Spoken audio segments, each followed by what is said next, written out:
સરકારી વિનિયન કોલેજ ડેડિયાપાડાની જમીન પચાવી પાડનાર 3 સામે લેન્ડ ગ્રેબિંગનો ગુનો દાખલ। તો ફરિયાદ કરનાર આચાર્યએ અવારનવાર જમીન ખાલી કરવા જણાવવા છતાં નહીં ખાલી કરનાર અને જાનથી મારી નાખવાની ધાક ધમકીઓ આપી હતી। તો વિગતે વાત કરીએ તો નર્મદા જિલ્લા ડેડિયાપાડા તાલુકા ખાતે આવેલ સરકારી વિનિયન અને વિજ્ઞાન કોલેજ ડેડિયાપાડાના આચાર્ય અનિલાબેન ઝીફભાઈ નગીનભાઈ પટેલ નાઓએ આપેલી ફરિયાદ મુજબ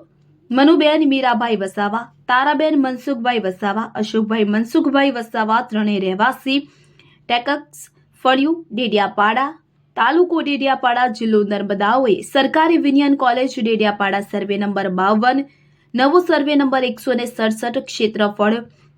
હેક્ટર 150-70 વાળી જમીનમાં તથા દક્ષિણ દિશામાં સર્વે નંબર 51 ક્ષેત્રફળ નીચે મુજબ કે જેમાં 20 ગુંઠા જેટલી જમીન તારીખ 27/3/2023 થી આજ દિન સુધી આ જમીનમાં કબજો કરી દબાણ કરેલ હોય કે જે જમીન પરત સોંપવા માટે ફરિયાદી